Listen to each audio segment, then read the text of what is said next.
All right, guys, welcome to the latest Blood Money episode. Today we have a very special guest, Daniel Mercuri, who's running for California governor for 2026.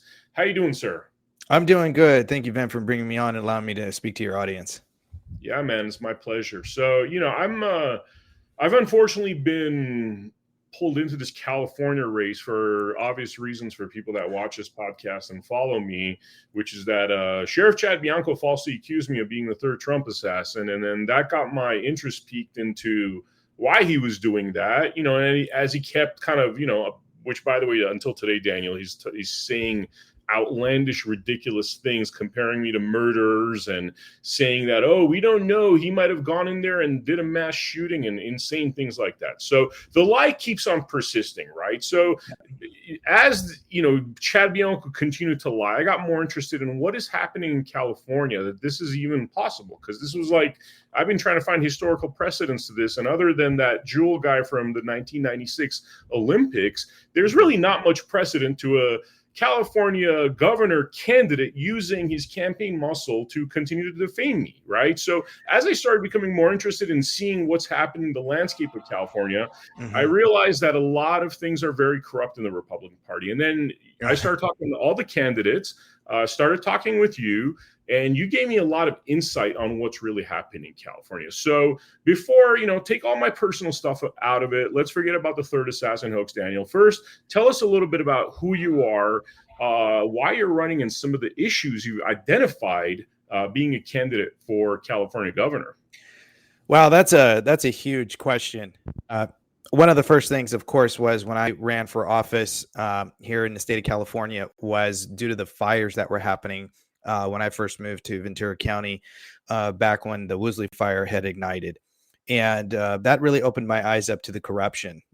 Here, just to kind of background on me is, I was born here. I was raised here. This is where, I enlisted into the military. This is where I proposed to my wife. This is where I'm raising my family. And, even all throughout the military, top two highest scores, highest enlisted, depending on the classes that you go to or the training that you're in, they get to pick their orders. So they would write up their orders on the board and you get to pick them. And I was always top two, and I always came back to California. California is my home. This is a state that I absolutely love. It's worth the fight. There's a tremendous amount of beautiful people, especially those. A lot of people don't know that my daughter is unfortunately battling leukemia. And just a tremendous amount of people who I don't even know came out and came out of the woodworks to show their love, show their support. They really just came out to, cook us dinner, buy gifts for my other children because they know they were going through it just as much as, their sister. And it really opened my eyes up to, the idea of that, this is a state worth fighting. There's a spirit here that I think a lot of us take for granted or don't realize is actually here. So when the fires happened, one of the interesting things is on my side of the street, we were given a phone call to pack up and to evacuate. But right across the street, there was our neighbors no more than, 20 yards away from us. And they asked us where we were going. And we said, didn't you get the evacuation notice? And they said, no. So we started walking up and down this neighborhood, knocking on everybody's door, at least 2 to 3 blocks. And half on one side got notices from the city or from the county, and the other half did not. And yet we were the same distance away from the fires. So it kind of begged the question, what was going on? The right hand didn't know what the left hand was doing. And so at that time, my representative was stepping down that a lot of people didn't know about at my congressional level. And because everybody wanted answers, what was going on? What was happening with the fires? Nobody knew. And this was my first time being exposed to the extensive amount of fires, so much so that under Gavin Newsom, he has had under his reign over 45,000 wildfires that I personally did the research on. You would think that one would be enough, but I guess 45,000 and over 9 million acres of land being burned up isn't enough. And this is what a lot of people don't know. So I jumped into the race in running for Congress in the 25th district. And that is when I was heavily exposed to the corruption, how the corruption works, how corrupt government works and operates, where they hide and operate, and what it is that they do to deceive the people, and how things tie into even the party system and what they do to ensure that their establishment pick candidate sort of perpetuates the continuous problems that we see. Why I kept asking, as everybody else, why don't we see any investigations? Why aren't there any indictments? Why isn't anybody going to jail? We Could keep, I point something out there on that topic? yeah, Because please. I find people's ignorance on these topics just a huge part of the problem. Because you talk about investigations, right? All I keep Yes. hearing from California is voter fraud, voter fraud, voter fraud, right? Yes. As Sheriff Chad Bianco has the power to do whatever he wants to do in terms of investigating the voter fraud. What's happened there? Because I know that's a big topic with the MAGA crowd. Was that ever, investigated? What went down in terms of all that voter fraud stuff? So the information that I know and what happened to me and a number of the candidates were that when the recall had initially happened, which right after my congressional race, I jumped into the recall. During the recall, a lot of the other candidates, the conservative candidates, I don't know what happened with the Democrats, but on the Republican side, many of our names were not on the machines, the voting machines. So if you went and you wanted to select a candidate's name, our names were not in certain areas of certain counties and precincts. So unfortunately, with the way some of the rules are is that you're designated a precinct to go in and vote if you don't have a paper ballot, right? Or a mail-in ballot. So a lot of people could not choose my name or the candidate's name. We were calling each other. It's not like all the candidates hate each other. In fact, a lot of the candidates, we all support each other. And in that instance, we were realizing that voters were being forced to vote for somebody they didn't want to. Well, that was a huge problem. And they did nothing to fix that. And there was a lot of video recordings of this. People were sending me photos. Other candidates were, calling and showing me the same thing. We were all back and forth. We were calling the SOS. And the only thing that they can really do is, investigate after the election, maybe 1%. So one of the things that a lot of people don't know is the sheriff has the full authority in every county because they are to investigate the machines because they are the sovereigns of the county, meaning they're the oddity to the Constitution and the state constitution. Why? They're voted in by the people. So they can't just be removed. They can't just be fired unless they've engaged in some sort of criminal misconduct, fiduciary delinquency, or a deliberate harm to someone else in some capacity, right? For every crime, there has to be an injured party. And for every injured party, there has to be a remedy. That remedy can only be decided by a trial jury under the 5th, 6th, and 7th Amendment, right? Which breaks down to the courts. So a sheriff has every capacity to take those machines and investigate them. Riverside County was actually a county I spoke to a number of the caucuses. There's 3 caucuses last time I checked, and the committee where they had actually spoken to the sheriff of that county and said, we'd like our machines to be investigated. There was foul play. They had a little bit of evidence that forced the hand of the sheriff to perform an investigation. It is not outside a sheriff's purview to perform any kind of investigation relevant if it appears to be somewhat on a federal level. Because they are the highest authority of that county, they have every right. It's not a privilege because they swear the oath, as everybody does, as I did in the military. You swear the oath to support and defend and uphold what? First, the Constitution. Why? Because it's the supreme law of the land. So it's irrelevant that, there are some things that people say, well, that's a federal jurisdiction. No, it's if wherever the federal government fails to perform their duties, the states take over and vice versa. That's per the 9th and 10th Amendment. See, when you know the Constitution, you understand the state constitution, you understand vested authorities. It makes it very simple where and who is dragging their feet purposely. And so I discovered that the sheriff of the Riverside County was performing investigations on the machine, fired, from what I understand, their first person that was tied to the machines to do the investigation. Didn't like what they were doing, told the caucus and a couple of members of the caucus that, there was some disagreements about how to go about the investigation. So he hired a second person, and that he would reveal the information that would transpire from those machines. When a sheriff starts to investigate the machines themselves, then the machines get tied up, and they get tied up in the court. They're given a ticket. That then forces the county to have to go back to hand counting. Why? They can't just grab another set of machines because they're contracted. And if they're contracted per that county, well, there's only 5 that are contracted per the state, and each county can only pick one and finalize the contract once they're completed. This is why Shasta was able to, get rid of the machines. It was because the contract was up. They no longer had to use it. They developed their county laws, and they said, no more, we're going back to hand counting. And so when that happens, what that does is that potentially writes the sheriff out of a job. So why would they do that? Right. So when the second person came in, from what I understand, and again, I don't have this, I can't substantiate all of this, but from what I understand from the caucuses is that he failed to continue and letting the information become public and continue the transparency so that everybody knew what was happening with the machines. It just sort of disappeared. And for me, that's sort of my investigation into, a lot of the sheriffs here in the state of California, and realizing that a lot of our sheriffs are a part of, or what a lot of people don't know of, it's called a buyout. That buyout is a way for more money to kind of come into the county. It can come in from many different directions. It can come in through, all kinds of county appropriations, a claim where counties can claim a crisis, like a homeless crisis. Whenever there's a crisis, the counties can request or demand more money from the state and or the federal. Then that money goes to that county, sometimes through a bond, right? Los Angeles just received a bond from Gavin Newsom's office to help out the homeless. The problem is there's no public oversight fiscal committee to determine each line, right? There's no state controller that oversees how the money is being utilized in a proper manner, right? So there's no appropriation to that.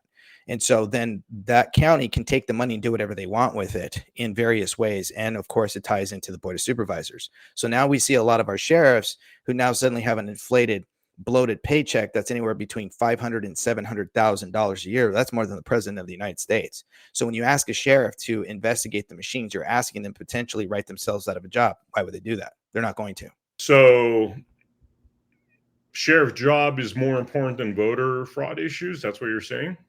Yeah. I mean, the sheriffs unfortunately don't want to rock the boat. Sheriffs don't want to step out of that norm because it's not that they are afraid of the governor. The problem is that the governor controls the militia, right? And they report to the AG, who immediately has over 5,000 lawyers. So of course they're going to start performing investigations if they don't play ball. Most of the sheriffs do. So they very rarely step out and tell Gavin that they're not going to enforce draconian mandates, regulations, policies, procedures, or egregious legislation like sanctuary laws. Right. So when a sheriff doesn't actually engage at a street level immigration enforcement, they're actually violating their oath of office. Just because they don't doesn't mean that they can't. Right. You can't say that you're going to pick and choose which laws that you're going to enforce based off an emotional whim because it doesn't fit your narrative. It doesn't work like that. You are subjected to the oath of office, which is a contract. Why is it a contract? Because the United States Constitution, Article 1, Section 10 stipulates that the states cannot come up with a law to prevent the obligation of a contract, right? So you signed the oath of office. So under Article 20, Section 3 of the California State Constitution, it is a clear outline. You have to sign it. So now you're bound by that so that you can be held in a court of record or that you can be prosecuted, right? So the oath of office has prosecutorial effect. So if they choose not to, and they try to bait and switch and tell we can't have a society, that doesn't adhere to these people, who are still living among us, even though they're illegals. We can't do that. We don't want to do that. It would hurt our communities. No, it would hurt the illegal communities. So you're not enforcing. So we have a lot of sheriffs that don't want to enforce federal codes that are absolutely 100% constitutional. How do we know this? When you look at the Article 1, Section 8, we call the Uniform Naturalization, which is Clause 4. That clause is what is Title 8, Section 13, 24, 25, and 26 are built off of when it comes to illegal aliens who have invaded our country. And this fallacy that, they're required due process. No, they're not. Right. That's for people. Due process is for the ones for immigration courts that have actually gone through the process, but they haven't assimilated, right, through ensuring that they are going to adhere to our way of life. Right.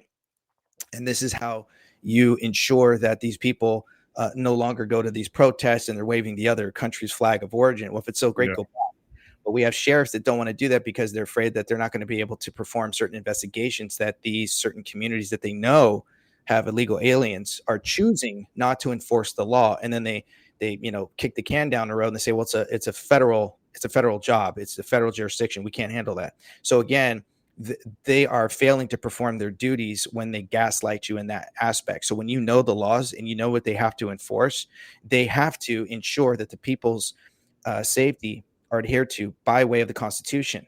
So again, when the federal government fails to perform their duties, they have to step in. That's why the sheriffs are the auditee to the Constitution. They can't just be removed, but this is what it gives them a unique authority to push back against egregious legislation like SB 54, which is sanctuary laws that says that they can't actually touch somebody who is, an illegal alien for a misdemeanor. Nonsense, right? This is what gaslighting is. This is what a bait and switch is.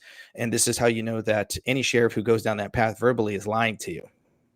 And what do you make of people that say that, for example, with Sheriff Chad Bianco, he was, I guess against the mandates? I mean, the businesses still got shut down, but could you tell me a little bit about what happened there? And, frankly, what you would have done differently under the same circumstances? So this is simple. Again, when you look at American jurisprudence, which a lot of our representatives don't do, they don't look at all three branches of invested authorities. So when you look at the lockdowns, from what I understand, most sheriffs, including Riverside, fought to ensure that their people, their staff, didn't have to mask up and didn't have to take the jab. But they didn't do that for the rest of the people. And when you look at American jurisprudence, I think it's a 2D volume 16 and 16A, Section 98 actually outlines that says that no emergency has justification or just cause to suppress the Constitution and state constitution. So what does that mean? It means that our government's responsibility was to work around the people's rights, not to infringe upon them and then change the language to change perception when they said, they didn't call it a lockdown. It was a stay-at-home safe order. Nonsense. It was your sheriff's responsibility to stand up and speak up and saying, there's no authority, especially when you look at what had already taken precedence with the Supreme Court in this sort of outlining. So when you understand that, then they have to push back when there's a controlled behavior of legislation that's crossing the table, right? It's crossing that line. So the government does not have the authority to control the behavior of the people. Does not work like that, right? There's 18 authoritative powers listed in the United States Constitution. Controlling the behavior of the people is not one of them. Telling people to mask up, controlled behavior. Closing the market, making people think that they have to get a job is controlled behavior, right? But then when you do it for when you protect one group, but you don't do for another, well, then you're clearly understanding that what's going on is egregious, but you're choosing favoritism. It doesn't work like that. So under my administration, it would have never happened. You would have still been able to continue to go to work. You would have never had to have been to mask up. Why? Because a paper cloth isn't going to stop what this supposedly, this disease or this infection, this virus that supposedly, it shut down the world's economy. And yet I was in the military. Whenever there was something that contagious, I mean, we put on that leather suit, we put on those oxygen tanks, we put on the mask, we donned everything on if it was that contagious. But a little paper silk cloth or something that came here from China to be masked up, nonsense. And then stand 6 feet apart, nonsense, right? I don't want to keep going down that path, but the problem is that you need representation that understands vested authorities and to ensure that the right of the people are secured. So when sheriffs did not step up for the people of their county, they failed their people. And when they went around ensuring that draconian mandates were suppressed, aside from their own people being protected, then they enforced draconian mandates and they violated their oath of office. They should not be in that seat any longer, including all the people who are in the board of supervisors, city councils, and mayors. Anybody who agreed to this, legislative bodies who agreed to this, violated their oath of office. Their job is to step down and remove themselves. Because again, the Declaration of Independence is very clear that people are above government at all times. How do you know this? Because it says that governments are instituted among men to perform one job, and that is to secure the rights of the people. That's it. That's their only job. So you don't get to have an excuse. And when it's already been, when there's already laws and it's already been ruled and it's already been accounted for when it comes to our government and how they operate and how they're supposed to operate, they don't get to suppress the Constitution, which keeps the authority of the people above government at all times. I mean, you have a lot of different candidates running, and I've become acquainted with a lot of these individuals. I got to say, there's a couple of them that I prefer more than the others. The issue that I have across the board, though, is a lot of candidates don't seem to have this understanding of the law. That's the one thing that really stands out, including, by the way, Chad Bianco. And I think people could argue that some of the stuff he's done, again, take me out of the equation, look at the number of lawsuits against him that seem like legitimate lawsuits. I mean, they've lost $75 million worth of lawsuits and settlements already, right? So it would seem as though there's legitimate lawsuits. There's legitimate grievances against him, which would indicate that he doesn't know how to do his job very well, whether it's, he doesn't understand the law very well or doesn't understand his duties very well. I mean, why does that sort of thing happen? Why do we get people in power that don't seem to have the legal understanding that you have. Is it that your legal understanding would then require us to arrest 80% of the politicians out there? Is that why you're being swept under the rug? Yes. One of the biggest things that people say is that Daniel has a lot of knowledge, but Daniel just wants to arrest everybody. Daniel just wants people to go to prison, and he's going to shut down the government. Well, let's just take that as a foundation of things, right? And I talked about this before, but I'm going to say it to your audience. You are the government. So you are the sovereigns, you're the kings, you're the queens of this land. The people are, right? The first contract that was created was we the people. That's the first contract with government body chosen by the people to represent the people. And therefore, we are the government. So we have a right under the Declaration of Independence to institute new guards. Why? Because when tyrannical regimes peek their heads out and they start subverting the right and the will of the people, it is the people who can remove them at the end of the day, because that's really how it works. This is how it's been designed. And this is what our forefathers laid out before us. It's just that this is information that is no longer exercised. There's a fear factor that government, unfortunately, has authority over the people, and that is not true.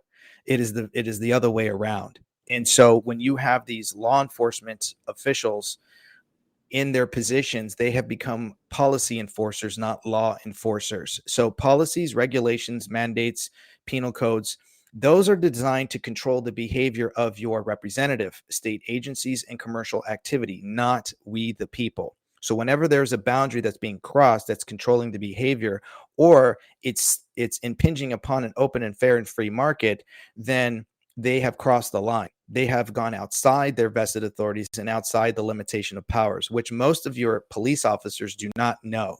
This is why I say they swear an oath, but they don't actually understand what that oath stands for. They are there to ensure policies get enforced, and they don't serve at the pleasure of the people. They serve at the pleasure of the mayor. The sheriff is the highest authority of the county. The sheriff serves at the pleasure of the people, and therefore is accountable by the people. That's why his position or her position is so unique, which require them, if not demanded by the people, to be a constitutional enforcer, because they have to make sure that whatever the Board of Supervisors is passing at the local level, that it is constitutional. And when you start having lawsuits that exceed in the millions, that costs taxpayers money, because you're failing to perform your duties. And a lot of people don't understand, when you look at the paragraphs in the state of California, the first paragraph is chock full of good fidelity. So that means that every representative has to have a bond, which is state law, which is written in our codes, that ensure that their office is protected, at least if there is some sort of something that goes amiss. Maybe it's not the sheriff's fault. Maybe it was one of their staff members, something that makes the sheriff's office accountable for something egregious that happened, right? Some sort of harm happened. Irrelevant of that case, you have to have a bond. The problem is they shifted that bond under criminal liability. So it's a blanket coverage for everybody under a general protection, which is illegal under our state codes in our constitution. The problem is that there's no accountability. And so when people don't know what's happening, and they don't understand how these departments work, or these vested authorities, whether it's the judicial, the legislative, or the executive, then they have no clue that their county is being robbed blind because of all the mistakes that a certain representative is engaging in, which a lot of times ends up being they engage in fiduciary delinquency on a regular basis because they don't know vested authorities. So then a lawsuit comes around, and you and I were talking off camera, all crime is commercial. Right? There's a commercial activity to what happens and what transpires. And so the courts are also equally sort of involved in sort of proliferating this sort of egregious behavior, these inactions that shouldn't be happening. So when you enforce a policy that's not in agreement with the supreme law of the land or the state constitution, then you're enforcing something upon the people that is illegal. And again, then what that means is they've violated their oath of office. They have violated their sworn duty to protect their constituents. And then when you look at the state constitution, if it's out of alignment, it's null and void. So then you have to go back to the court cases, and you have to read case law, and to ensure that whatever's been set precedents in the past that's still standing to this day, then current law can't can't falsely operate under the color of law. It's illegal. Even so, a lot of people are under the fallacy thinking that just because the legislative body passed it, well, now it's law. No, or even if they enshrine the state constitution, if it's out of alignment, it's null and void. As a governor, I can slam dunk those into the trash like Michael Jordan from the free throw line. I don't have to enforce that stuff. Why? I don't have to sit down with the judicial branch. Why? Or the legislative body. Why? Because it's already as if it didn't exist in the first place. It's not an agreement. But if you put somebody in office who doesn't know this, then you're subjecting yourself. But here's the key. If you don't know this, then you have no idea that your representative is engaging in treasonous actions, egregious actions, repugnant actions. So this is why I always tell people, you need to know the law, or there is no law, and you need to know your rights, or you have no rights. So then when you get a representative or you get a candidate like myself pining for votes, how do you know what to ask if you don't know what to ask? Because you yourself have no clue. And this is how they get into office. Man, yes, it's like the most ignorant people that don't understand the law that are cool with really this backdoor tyranny that's happening. Because what you're talking about is a large number of politicians, legislatures that are not upholding our laws, right? So by default, they are in one form or another committing treason against the Constitution. Yet all of these individuals seem to be bound together. I mean, we've seen from Chad Bianco's endorsements. I mean, he has every politician in California practically endorsing him.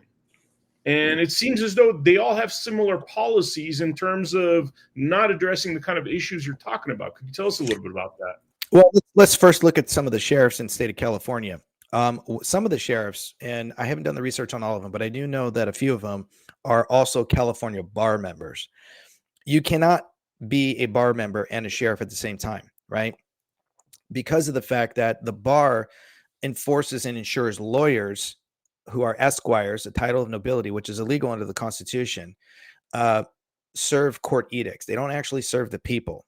And a lot of people don't understand. I thought that's what they do. I thought lawyers, help people, fight for their rights, protect themselves, whatever. This is why lawsuits go on. The problem is that every lawyer has to adhere to court edicts, meaning when you look at the word bar, what does bar stand for? It stands for a British Accredited Registry. So now when you're part of the ABA or the California Bar, you're saying that you're part of the American British Accredited Registry Association. That's an oxymoron. You're serving two different jurisdictions. That is illegal. So it's a conflict of interest. When you read American jurisprudence, and there's several books that I have, when you understand the relationship on how there's court cases, how they argue, when you look at the, some of the transcripts, when you see policies that courts set out, procedures, they have their own edicts and they have to adhere to them, then you'll notice that the Constitution always takes a back seat. When you have sheriffs who are members of the bar and they still have a legal license to function in that way, they're now operating under also a different jurisdiction. So now they're serving not only in the executive branch, right, but they're serving in the judicial, and there's a conflict of interest there. And then they're under two different jurisdictions, which is both the British and American, but the American law. The problem is that British law or the Crown does not operate. It always tends to supersede by way of the exploitation of the contract clause that forces lawyers to adhere to the court system first, right? They never really adhere to American law, which is the Constitution. So again, if you don't know this stuff, it gets very complicated. People wonder why, they go to court. Years go by and they're always trying to settle out of court, is because the court also requires to ensure that they're making their profit as well, right? There's a profit margin that has to be met for every judge, for every lawyer, for the overhead and so on. This is why I kept saying that all crime is commercial. So our sheriffs, unfortunately, are always pushing, to not rock the boat. They're pushing policies and they're always riding the line. Not all of them. We do have some good ones here in the state of California, but why are all these other people, why is the left, the Democrats, some of the Democrats, not just the Republicans, are enforcing some of these gubernatorial candidates? That should beg you the question. It's not that they can build a bridge, and they know how to negotiate with the left. No, if we should not even have to be having this conversation with negotiating with the left, who keeps subverting the right of the people every step of the way, abridging parental rights, ensuring, that businesses are destroyed. We have been overtaxed, taxation without representation, quadruple taxed from every direction. I mean, it's ridiculous, right? Why do we have to keep screaming at them? And why are then now they suddenly supporting these particular candidates? Because they're the establishment pick. And the establishment pick is usually about raising funds The establishment pick candidates are about ensuring, perpetuating the problem so that they can continue to gaslight the people and raise funds. They throw a few bones, and then they do everything they can to generate as much money as they can. And this is where a huge key problem comes in when it comes to the party. So when the party, up at the upper echelons of the party, come into play, they want to pick the candidates that they already have back-ended agreements when it comes to fundraising. This is why you always hear, well, we need a candidate that, can only, can raise $1 million or more. We want to focus on candidates that, can get mainstream media, attention. We want candidates that we know can get, name recognition. I got news for you. A lot of the candidates already have this, including myself. The problem is that there's an agreement behind the scenes that comes with strings attached that a lot of people don't understand. And it comes in various ways. But this is why you see this sort of why all these people are backing, so many different candidates. And it's because these back-ended deals that you're not being aware of. All right. So, because I always wonder, you have all these Republicans, and, I have some text messages here of them really supporting Chad Bianco, like the Shiva Bagheri person, also Evelyn Sky Jones. These are two community leaders that bring in a lot of votes with them, right? And they seem to be gung-ho about Sheriff Chad Bianco. And however way I look at this situation, I mean, Sheriff Chad Bianco has like zero chance of winning. Why would these kind of individuals support somebody like a Sheriff Chad Bianco? Well, because one, they themselves are ignorant, and they're ignorant, and I don't mean that to be in an insulting way. It's because of the fact that they keep spitting out the same rhetoric that they've always, heard before. Like I've said before, name recognition. Well, I have name recognition. So then what's the next one? Well, you got to have $1 million. Why? You're not going to get any of that money, and the candidates don't actually use all that money. How do I know? Okay, here's how it works, and this is part of the reasoning why they kind of go along with this playbook that never works, right? It's, again, the Republican Party has become the party that's paid to lose. And the way it works is when I ran for Congress, this is where I was opened up to the corruption and how it functions when it comes to candidates who eventually get into office. A lot of times, super PACs, lobbyists, corporations, Fortune 500s, you name it, will send out notifications or packets in the mail to that candidate if that candidate is in a heavily contested area, what would be considered purple district, and can swing the state in a particular way or the House in a number of ways that could affect certain businesses. It could affect certain communities, schools, and unions. So I was in the 25th district at the time, purple district. And I was being sent all kinds of packets because I was saying very similar things that I'm saying now, but I just wasn't as educated back then as I am now. And these contracts would say, we want to endorse you, but if we endorse you, you have to take our money. And it was actually written in there that it said I had to take their money. Why did I have to take their money? And down below, there was a number of these state codes. There was, again, a number of, policies that I had to read in. I didn't understand why I had to take their money. And so I would show this to my wife, and it was written in so many different ways. And in exchange for this, we will comply, you will comply in this particular way. So I started getting phone calls from these PACs and these super PACs, and they would ask, did you get our packet? And I said, of course I did. And they said, so could you use $50,000 for your campaign? And I said, well, of course. What candidate can't use $50,000? And I said, but I'm curious about all these codes because I didn't really understand the law back then. And they said, don't worry about that. They said, we have over 2,500 members. And I said, okay, great. And they said, we can tell all of our members to donate to you individually. So one way a PAC gets around donating more to a candidate they think is, rattling or the right cages or even the wrong cages, but they're stirring up. You're a candidate that can raise funds. You're a candidate that they can use. You might even be an untainted candidate that just, suddenly starts getting some popularity and pull. They like you. And so they want to fund you. But then the thing about this is that they want to ensure that you are contracted to them. Remember earlier, I talked about the contract clause, right? So the states cannot come up with the law to prevent the obligation of a contract. That means the right to contract is not limited. That means it can be completely egregious. The courts are going to take the Constitution and throw it out. It doesn't apply. Why? They got to fulfill the contract. So the contract would ensure. So let me get this straight. That contract is superseding the Constitution. So you're signing your loyalties to that contract instead of the U.S. Constitution? Yeah. So again, go back to Article 1, Section 10, and I paraphrase. And if you read the California State Constitution under Article 1, Section 9, it actually paraphrases it beautifully. And it does say that. So in other words, when the states cannot come up with a law, right? So there's no law they can draft that can prevent the obligation of a contract.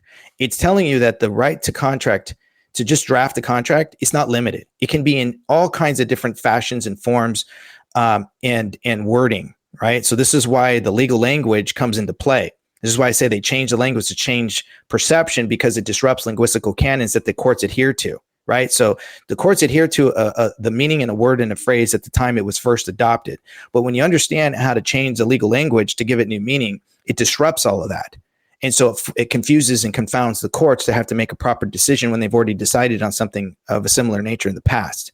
So now this contract that by way looks legal, the contract itself basically says in these codes that if they take the money, if the candidate takes the money, that candidate can no longer do, say, or enact anything that would be contradictory or counterintuitive to that group. So if it's, say, it's a realtor pack, or it's a teachers union, or it's a labor union of some kind, or it's a farming company, right?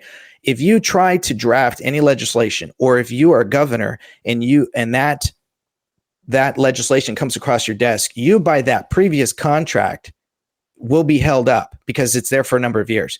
You cannot actually enact that law because you're under the contract clause.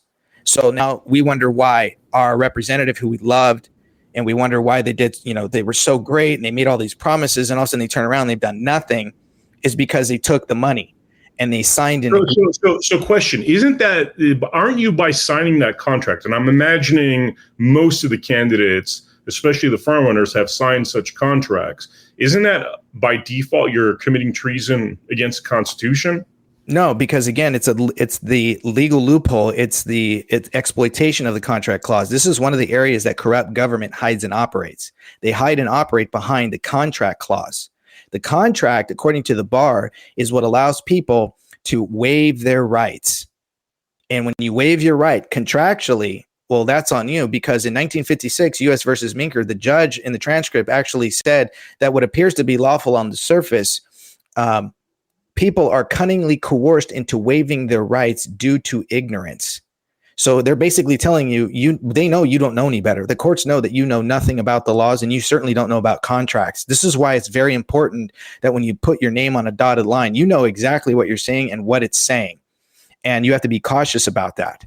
And you can change contract language in there before you sign it. Like you can line item out things. You can address certain codes. You can sign it UCC 1207, which is without prejudice. What does that mean? That means when two lawyers call each other, they'll tell each other, hey, Bob, this conversation is without prejudice. Well, what does that mean? It means verbally, it's a verbal contract, right? It's an informal verbal contract that says you can't hold me liable to this. You can't use this against me. If there's any disagreement, you can't use this in court. We're just having a conversation. So now if you sign a contract like that, and the party that hands you the contract and you agree to it, but you sign it, without prejudice, that means they can never come back to you and contest it. You're saying, I'll agree to this for now, but if there's anything that changes and you try to throw it back at me, it's not going to work.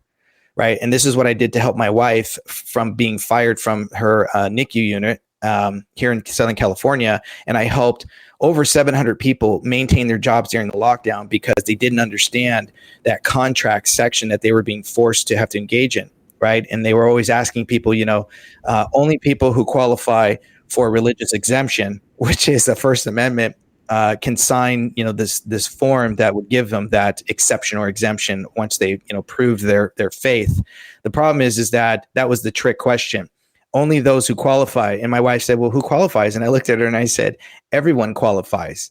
They're just making it seem like only a handful of people do. And that was the trick. Once we figured that out, we understood this dynamic process that was happening with my wife and her job to ensure that once we finally got the religious exception, which again is illegal, but we were having one foot in and one foot out. And this is how you have to operate with our current construct of our laws right now under the corporation and not common law. Then what ends up happening is that contract came to us and said that they were giving it to her indefinitely. And I said, great, now sign it, UCC 1207 without prejudice and sign your name through that on the line. So once they took it and they filed it, it was done. Well, that's what they did. That means they can never come back and tell her, oh, there's a new pandemic. You have to take this new jab. She'll never have to do it. And there's nothing they can ever say to her to do it because they've already taken it. And now that set precedence under the contract. Now go back to the person who's running for office. When they sit there and they tell you, we'll give you this money, a lot of candidates don't know what they're signing or don't know the kind of agreements. And those agreements come in different various ways. Remember, contract, the right to contract is not limited. That contract agreement can be verbal. It can be a handshake. It can be a dynamic process of social media posts of agreements. There's a lot of different ways that prove a contract without actual formality of, paper indoctrination, right? Sometimes it's just the pattern of behavior of the person that shows that there is an agreement. And so a lot of times it's exploited if you don't know any better when you get to the courts. So a lot of candidates do this, not realizing it. And then if they make an agreement, a lot of times there's a back-ended deal for endorsements. Why? So when a candidate raises, say, $1 million, that candidate cannot keep the money. There's only one of three things that they can do. One, they can give it back to everybody. So if they have $500,000 left over, they would have to then divvy that up by every person who ever donated to them, which they should have a record of. And then they give them percentage of what they didn't use back to the person that's left over. That's too tedious. So most people don't do that. What they do is they can either give it to their party preference, right? So if I have 500,000, I can give that $500,000 over to my favorite party, the Republican Party, the Democratic Party, the Green Party, the Blue Party, you name it. It can be any party. I can give it over to that party. Or I can give it to my favorite nonprofit charitable organization.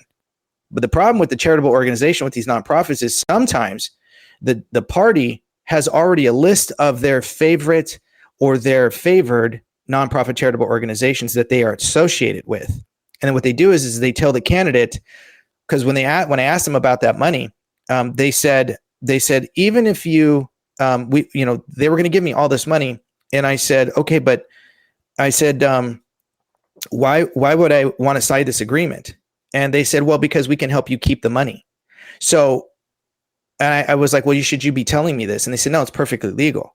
So the way that works is then that charitable nonprofit organization that you choose that's tied to, say, a party member, somebody who's up at the upper echelon, say the chair, and they have a list of who they want you to choose, you can then take that money, you can give it over to that charitable organization, put yourself on as an advisory member, and under the contract, they can make an agreement. I'm giving you $500,000. You, as a charitable organization, can keep $100,000 to $150,000, but you're going to pay me as an advisory member the remaining money back quarterly. Perfectly legal. And this is why we get a lot of candidates like John Cox. A lot of people know about John Cox. He'll come in and out. He's what's called a perennial candidate. A perennial candidate is a candidate who can raise a lot of money or is notorious for fundraising. And then they raise a bunch of money and then they disappear in the void, but they never get elected, right? You see candidates that run, it's important to be able to run more than once. You should, because sometimes you got to build up your name. You've got to get familiar with the environment. You got to kind of understand the landscape. That's understandable when you see a candidate maybe, 1 to 4 or 5 times. After that, if they haven't won, most candidates bow out. But John Cox is I'm almost 50 years old, and John Cox has been running since before I was born. And so he keeps coming in, never wins, but raises millions of dollars, and then he disappears into the void, or he state hops into another state and he tries to run there. And so then what is that money? What happens to that money? Again, that money goes to an organization. He gets a huge profit of it. Why? Because he's the one who did all the work, or the majority of the work, or he was the icon of the figure of people donating to, right? He was the face of it all. So of course he's going to get the majority of the money. So then what happens is a lot of the parties up at the upper echelons will make a back-ended agreement that if that candidate raises so much money, the candidate's going to donate that money back over to the party. So it goes to the GOP as a whole, and or the state GOP if you're on the Republican side, or the DNC if you're on the Democratic side. So then a lot of candidates you'll sometimes see will give a public endorsement for somebody who's, maybe going to run for the chair, or somebody who is, going to be whatever, the treasurer for the party, for the state, right? Whatever it is, sometimes candidates will give an endorsement over, and then, they're raising all this money, and then all of a sudden they end up getting the endorsement from the party. Well, how'd that happen?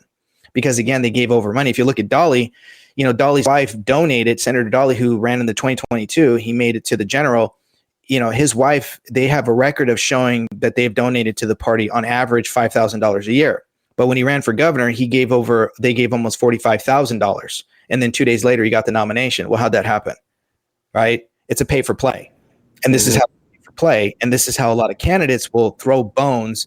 They'll speak in generalities. They'll say stuff that you already know. Gavin Newsom is a problem. Gavin this, Gavin that, right? They don't Chad Bianco is a perfect example of this. He keeps talking about, Gavin's this, Gavin's that. Well, Gavin's not running, first of all. Second of all, a lot of the things he talks about doing, he could do as sheriff. That's exactly it. And a lot of people don't realize that, again, this is just another stepping stone to somebody's, political career.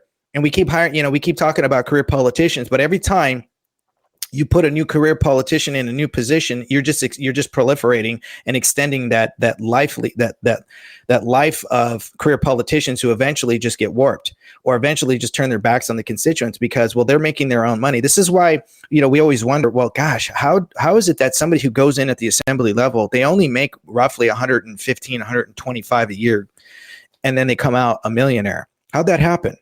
It's because of the back-ended deals that happen tied to legislation that then give them inside trading to whatever corporation or lobbyist. These lobbyists are not coming in expressing redress of grievances to the corporation that they're representing. They're coming in with emoluments. What is an emolument? Emolument is gift giving. Well, how do they do that? They do that by saying, hey, we're going to contribute to your next election cycle. So assembly members run every 2 years, right? And states longer. So this is how they keep perpetuating the problem. And then you have somebody who goes from, and we hear the nonsense from these individuals, these ignorance, where they say, well, you should run for, local first, then you should work your way up. Why? Why should I do that? Well, you should, develop a rapport. You should build up your experience. Why? That's not written in the Constitution. A lot of people ask me, are you qualified? And I look at the Constitution, it basically says in the rules here in the state of California, right? I got to be over 25. I have to live in the state for 5 years. I can't be a felon. I qualify, right? That's how that works. They're talking about accolades. If our forefathers wanted you to have accolades, they would have put that in the Constitution, but they didn't. Our forefathers. Also very important to remind people here, we had an original 13th Amendment, which was all about leaving esquires out of the Congress, which frankly is probably the reason why we have so many problems, because you have two branches of government controlled by lawyers and judicial industrial complex where there's no, checks and balances. So that seems to be the inherent problem that we need to deal with. Yes. So again, going back to that, when you talked about the 13th Amendment, the current 13th Amendment that we have right now actually used to be the 14th Amendment. And then, of course, it got shifted over to the 13th, and then they introduced the current 14th Amendment, which actually is more egregious than people think. And the original 13th Amendment did not allow for titles of nobility, which we just talked about, which is esquires, right? Because that's a title of nobility. And the 13th Amendment that we have right now basically says that, the government doesn't have the right to force you into involuntary slavery. But you also have to pay attention to what didn't it say, that you could volunteer yourself, right? So as much as what is said, you also have to pay attention to what is not said. So how do you volunteer yourself into slavery? Right. When we think slavery, we think, chains, whips, out long fields, picking crops or whatever. Right. No, you can enslave yourself contractually. So that contract forces the people by way of legislation to meet on a profit margin, which is why you never want to run the state like a business. So then we have these people who, are part of the GOP and they're part of these other patriot groups that spout out this nonsense about, well, you have to have so much money, you have to have name recognition, you have to have so much, media time. The problem is that the party also controls the media, which they don't know. So when I was in the recall, I was called by members of the GOP up north that heard that I was holding and hosting my own debate. And they said that was really great because I challenged all the candidates to a fair debate. The debate was basically, in short, everybody had to participate in the questions. So the candidates had to go out, find top 3 questions, send them back to my campaign. Everybody was going to be told who submitted what. And then we were going to go out and we were going to ask, random registered voters out of these questions, which ones are the top 10 that you want to hear about in this debate? And everybody was picked. And then we showed them that. And then everybody could bring notes, they could bring their books, and everybody was going to know the question in advance. And you go to these forums and debates, and you got to kind of play a guessing game. With my debate, nobody's answer was the same. Everybody had completely different answers, and they were well prepared and well thought out. Some people were in agreement, but they were going about it in a different way. And the GOP heard about that, and they said, "You don't do that. We do that. We liked what you did, but don't ever do that again." And I thought to myself, who are you to tell me what I can and cannot do? And they said, listen, we really like what you're doing, but we want to take the 4 what we consider major candidates against the 4 what we consider the minor candidates. And at that time, it was like the minor candidates was like Sarah Stevens, Diego Martinez, myself, and I think it was Major Williams. And the major candidates, I think, was like John Cox, Caitlyn Jenner, Kevin Faulconer, and Doug Osee. At that time during the recall, and they were gonna call the media. And I said, wait a second, what do you mean you're gonna call the media? They're just gonna show up. They just come whenever the GOP calls. And they said, yes, whenever the GOP or the heads of the GOP want to do something extravagant or something of note, they have an in with the mainstream media, Fox, CNN, CBS, you name it. And if they want to make a big deal out of it, they have ties to ensure that they show up. So this is why you only see top 2 candidates, or what they consider top 2, or only 2 candidates that are supposedly running, but nobody else. The reason why that is because the Republican feels like that this is the perfect opportunity to have 2 Republicans at the top 2 seats, because it's a jungle primary here, right? Top 2, doesn't matter if it's 2 independents, 2 Democrats, or 2 Republicans. They think that if they isolate all the other candidates, the top 2 that they have already picked are going to win that seat, because, well, the Democrats are just so tired of, the deception from the Democrat, the left of their own, that they're ready to go conservative again. They're ready to pick red. And the problem with that, though, is that the people that the Republican sides are choosing are nothing more than just robbing Peter to pay Paul. And when you dig into these candidates, you'll see that they have more baggage than we need. And unfortunately, that's all we're going to get is we're going to get a few bones, and then we're not going to see any indictments. We're not going to see any prosecutions. No one's going to go to jail. We might get a few bones here and there, but that's about it. And then it's back to business as usual. And this is why it's so important is, yeah, I'm a registered Republican. I'm a conservative, but I am America first. I am California first. I stand on God. I believe in Jesus. The Constitution is my rifle, and my state constitution is my pistol. And I am here to ensure that we stay within the confines of the limitation of powers, keeping the people above government. That's how this works, to ensure that the people who have turned their backs on us are held accountable. And I define accountability as prison, because without that, even General Flynn just came out the other day, like a day ago, and he just posted up the same thing. Without prison, that kind of accountability, nothing's going to change. So you need to ask these people, are you going to put any of these reprobates in prison? And I guarantee you that the mainstream media's establishment picks for the conservative side aren't going to say yes. They're not going to do that. They're going to say, well, I want to break bread with them. I want to shake hands with them. I want to negotiate. Yeah. I want to figure out. Bianco will kneel for them. Bianco will kneel for them. I mean, he's already shown what he's made of. And so you have a bunch of kneelers, basically, that the party's pushing, that are going to kneel to our constitutional rights, that are going to kneel to the people's rights. This goes a lot deeper, though, man. We talked about how there was a quote-unquote a debate that was set up so that the Riverside Republican Party could choose their candidate. And what I heard, and tell me if this is correct, is that they're trying to embarrass everybody else, that they already pre-selected their candidate. Could you tell us what you know about that topic? Yeah, so, I was given a phone call. I was, sorry, my microphone went out. I was given a phone call by the chair of the Riverside caucus, and the committee chair asked if I would attend. Well, that question came along with a questionnaire and an email to a number of candidates. And they had only sent it out to about 8 candidates. And that's a problem, because you got to ask yourself, and I ask this to your audience, how do you know when someone's running for office? Most people will say, well, I hear it through the news. Then you're the reasoning why we're here in the first place, because you need to know when election cycles are happening on your own. And then you need to know where to find those candidates and who have submitted their candidate statement. And that is by way of the Secretary of State's website under candidates filing statements. Then you get to see everyone's name who's declared that they're going to run for whatever office, lieutenant governor, secretary of state, assembly, and so on.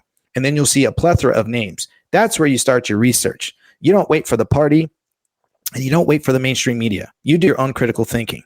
But that takes time and that takes effort. And a lot of people, unfortunately, have become automatons. But back to the Riverside Caucus called my campaign and sent me that letter. And I told them I wasn't going to do it. I wrote back in a very professional manner. And I just said, listen, this is a group that I don't care to address. I've already spoken to the Riverside Caucus at least 3 times. I put on a PowerPoint presentation twice. And when I came back a second time, they actually stopped me in the middle of my presentation because they were offended by the truth. And one of the questions that I had asked was, there's a bunch of new members. I actually have a video of this too. By the way, you know what we call that now? There's a new term for the right that's offended by the truth. It's called the woke right. Woke right that doesn't want the truth to be known. That's actually as bad as the left right. Actually, I would even say is worse because we think those people on our side, but really they're just a bunch of woke people. Yes. So they had, when I gave this presentation, the current chair at that time stopped me in the middle of it. And that was because there was a number of people who swore an oath to support and defend and uphold the state constitution and the Constitution of the United States. So as I was giving my presentation and I got to the state constitution, I looked over to a couple of the members and I asked them, I said, you're talking about going out and having a plan about getting people to run who are conservatives to run in open seats or uncontested seats. That's a great plan. But I asked them, I said, have you read this California state constitution? And these 2 individuals said no. And I said, then why would you support and defend and raise your up hand to support and defend and uphold that when you've never even read it? For all you know, you can be staunchly against it. Why would you defend that? Right? And they up in front of me and they walked out. And them to insult them, but it was a fact. You're going to swear an oath to support something that you don't know anything about. Well, then you're going to breed ignorance. So ignorance is breeding ignorance. And so they asked me to stop. And nobody spoke up for me, especially the people who asked me to go there. And I said, I didn't ask to come here. You asked me to come. And so they made a bunch of excuses and then that was it. And so then they sent me back this letter and I said, due to that event, that was one of the most unprofessional, GOPs that I've ever attended. I'm never going to come back. Thanks. But no thanks. And then the chair called me and I have her phone call here. And she had said, she was like, please, I would like to speak to Daniel Mercuri. Is there any way that we can get him to reconsider to show up? So I had my PR campaign manager call her and they had a lengthy conversation for about 30, 40 minutes. And my PR manager wrote down about 4 pages of notes of groveling to get Daniel to show up. And they didn't realize that I already had 2 of their members call me and said, don't show up. They've already chosen behind closed doors, Chad Bianco. And I said, okay, well, then they've chosen their candidate. God bless them. And they said, yeah, so don't show up. It's really a ploy to embarrass you and the other candidates because, it's an early endorsement, right? And a lot of people are saying that, why such an early endorsement? And I get it. Everyone's trying to get ahead. And I said, well, I have no intentions. Of course, this is backyard, but, it's not going to be it's not fair. They're not really there to listen to everybody. They're not really undecided. They've already made up their decision. They just want to, do a snapshot, soundbite, take some photos, and embarrass the candidates that didn't get the votes. And the chair didn't even acknowledge at first that they had 2 members call me.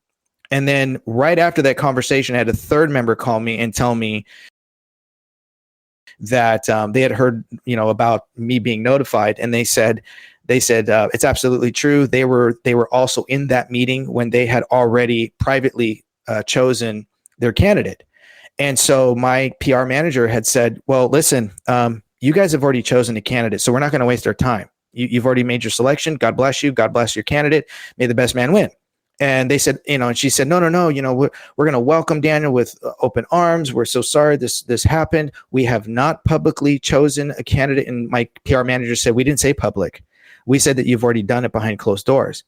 And so the chair said, well, of course, this is his backyard. This is Chad's backyard. And of course, he has an advantage, but we can't say that he's not going to get it. But, there are a lot of people who don't, support him in our group.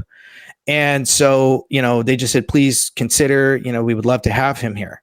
And one of the other members is a candidate who's also part of the Riverside Caucus called me, and I called a number of candidates, and I just said, listen, don't waste your time. If you don't want to be embarrassed, I wouldn't go.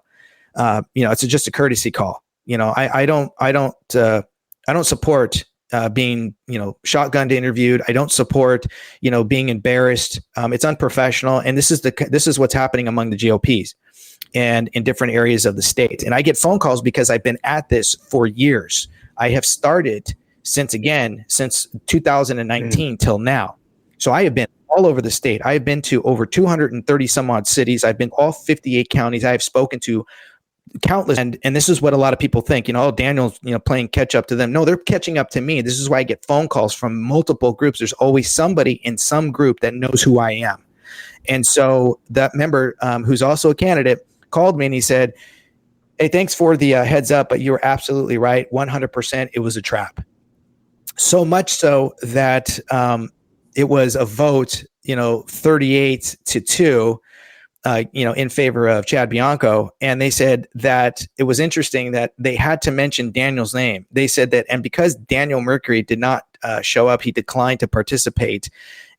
We are giving him a no vote and a 0 vote. And it was just like this whole spiel about how, they felt against me because I didn't participate. But that's what they wanted. They wanted me to show up so that they could rub it in my face and other candidates that they didn't support me. And I didn't give them the opportunity to. Let me ask you on that topic. I mean, you have a lot of dirty tricks. You have somebody that's being accused of being a very dishonest person in terms of Chad Bianco. I mean, that's been all over social media. There's been a lot of podcasts about it. And then you have this level of dishonesty on top of it by his supporters. I mean, that just sounds all kinds of wrong, what's happening there. Well, listen, even if Chad doesn't have a rap sheet, let's just go with that. Right? And you look at him taking a knee. As a veteran, I never once ever took a knee in solidarity with the Taliban, with a jihad on any level. When you swear an oath and you're in part of the executive branch, as I was as a military service member, part of the job requires your life for you to give up your life. Part of your job is to ensure that the sanctity of your community stays safe and protected, but you never give in to the enemy. And when you do that, you violate your oath of office. That's why you swear that oath. You don't kneel in solidarity to any antithesis or antithetical group, which is BLM. BLM, right up on their website, says we are a Marxist group. That is antithetical to the Constitution. It is the antithesis to what we fight for. And when you succumb to that, you violated your oath. But he has to take to his grave. He has to take to his grave that he was praying. That is the only excuse that he can give that makes sense in any respect, but it doesn't visually align because we know that that's BS. There was no bowing of the head. There was no joining of hands. There was no moment of actual prayer going on, especially when other members took a knee before him. And you see them screaming, take a knee. And the argument that I hear that's just nonsense is, well, he did everything he could to, try to keep his town safe from burning down. He still had areas that were burnt. He still had areas that were mobbed and robbed. And, there were still areas that were people who were injured. There was plenty of collateral damage. And yet at the same time, that is a horrible excuse. How would you feel if any of our military members took a knee with the jihads that want to burn our country down, but they stood down maybe a little bit for that time being, but they're still active to this day? And we took a knee in front of them. You'd rather be rolling in the grave. You would just be disheartened. So it's a lie that has to be taken. So I don't respect him as a candidate. I would never vote for him, even if I wasn't running. And it has nothing to do with the fact that, I know him personally. Is I tell a lot of people I was a hair's breadth away of actually supporting him and was going to bow out of this in the early stages when I was talking to the Riverside Caucus. A lot of them wanted me to talk to him and Bill Asaley at the time. And I was going around just to try to wake up the people of the state of California on my own dime. Every month, 1 to 3 times a month, I had an event. And I wasn't even, the race wasn't even hard hitting as it is now. But the more I started looking into him, the more I started realizing I can't let somebody like him be in office either, not at least fighting against that, or at least presenting me as a possible choice. And that's what all candidates are doing. When people say, oh, you're going to split up the vote. No, you're going to split up the vote. Your job is to do proper research and not to get to the old playbook that doesn't work. It's the same playbook we use time in and time again, and it never seems to work. We are on the losing end. Yeah, but it's purposeful. I want to throw out a few other things here that I've realized. We have this epidemic of not only the legislature taking away parental rights, especially in places like California and Colorado, where you could pretty much brainwash a child into thinking they're born in the wrong body, put them on hormones, do all that stuff without parental consent. And really, there's no such thing as parental rights. And then I look at somebody again like Chad Bianco. I notice his brother's a CPS judge. I notice that he's been accused of kidnapping children, taking them away from their biological parents. And I'm like, why aren't you investigating the corrupt family law industry that we all know is corrupt, that we all know is flawed? I don't know if anybody in America right now knows at least a father that hasn't been alienated from their children. I mean, it's an epidemic. But then none of that stuff is addressed by the people in power. Well, here's the thing, and let me correct you. There is parental rights. It is actually constitutional. Where is it? It's under the laws of nature and of nature's God. Where is that? Declaration of Independence, right? That we've been endowed by the Creator with certain unalienable rights, right? So those unalienable rights are associated to the laws of nature. What is nature? Nature provides that which is innate. So what is innate? Man and woman. What is man and woman? XXXY chromosomes. They don't lie. They allow for the act of consummation. And at the moment of conception is new life, which is why our forefathers put that in the Declaration of Independence, that we've been endowed, meaning gifted by God with unalienable rights, not civil. Those are different. Unalienable rights cannot be removed. They cannot be bought, sold, or transferred, right? So when you understand this, then you understand parental rights stem from the laws of nature. And therefore, government has no authority over a parental right because they don't parent. We do. The mother and the father, XXXY chromosomes that created that life, are the sole provider. And government has no permissibility to actually engage in disrupting that. That's why, again, that which is innate. And so when you look at Marxism, well, Marxist, one of his pillars was the disruption and the abolition of family. This is why this is happening, because people don't know about Karl Marx and Engels. And when they wrote all their documentation about communists in their manifesto, and when you look at that and you look at what is transpiring right now, all of these bills that are passing egregiously is by way of what's called Fabianism. Fabianism is a soft approach. Instead of communism coming in destroying the infrastructure, they want to keep the infrastructure because it's great. It's good. You got land, you got property, you got buildings. You don't want to bomb it, right? What's a better way to do it? The Fabian approach. Fabianism basically took the same tactics and they did it by way of buying out your legislators. How do they do this? They do this by the exploitation of the contract clause. And they get these corporations to come in and they change the word emolument to lobbying, right? They change the language to change perception. So then they come in and then they make these bills, and these bills then play around with linguistical canons, and then they disrupt parental rights that are part of the Constitution. You just didn't know about it. Yeah, and you go into family court. I mean, you could say the Constitution all you want. A lot of the time, they'll arrest you for talking about the Constitution, which, again, sheriffs and people in authority positions that could then present repercussions to those tyrannical type judges, well, they never present that. They give us all the promises. It sounds like you're willing to arrest those kind of people, though. Because I can. If you put me in office, I can legally, lawfully, constitutionally. There's so many areas that I now see that what these judges are doing, these lawfare judges who are engaging in activism, are stepping outside their vested authorities. They have to adhere. And everybody thinks that judges are nonpartisan. That's not true. They're not. They are partisan. Who are they partisan to? They are partisan to the Constitution. Why? Because they have to swear an oath and sign the contract as well. But again, remember, who were they in agreement with first? The American bar. Who's the bar? The British Accredited Registry. So they're under court edicts that are tied to the crown. So they have to play a very, very fine line of a position of nonpartisan, which is why a lot of lawyers who pine to vote to get somebody's vote to be a judge, they don't really have anything listed on their sites. Why? Because they can't show partisanship.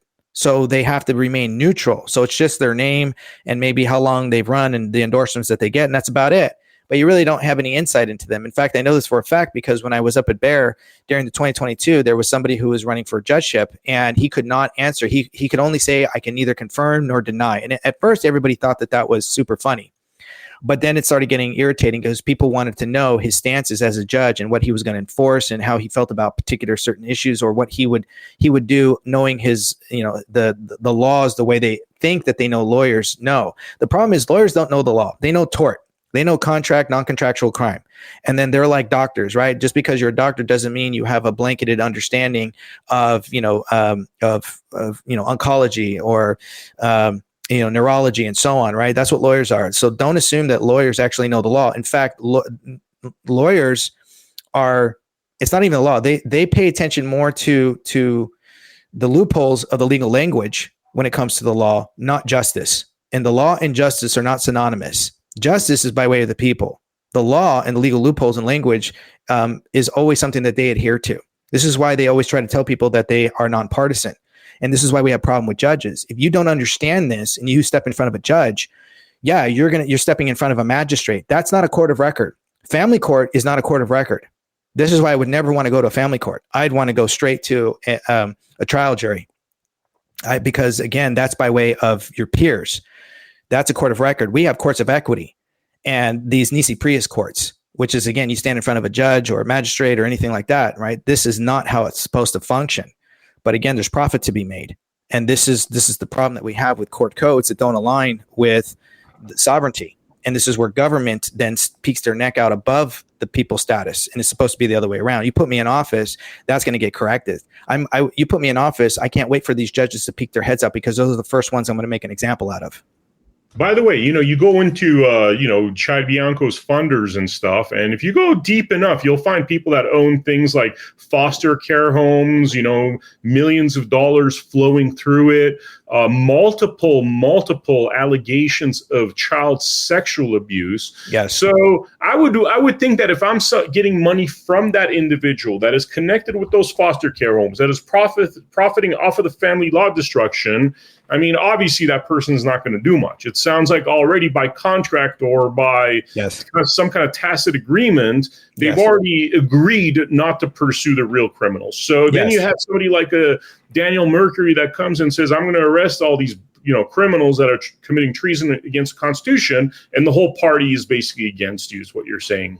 That's exactly it. They do not want that, because it solves the problems. When you solve the problems, there's no more money to be made. There's no profit to be made. This is why they perpetuate the homelessness. This is why they allow for open borders, because, child sex trafficking is $127 billion a year industry, that people don't want to address. And this is something that when you notice these sorts of accords that are going on behind the scenes and who's making the donations, this is why you got to be very careful. Are they grassroots donations?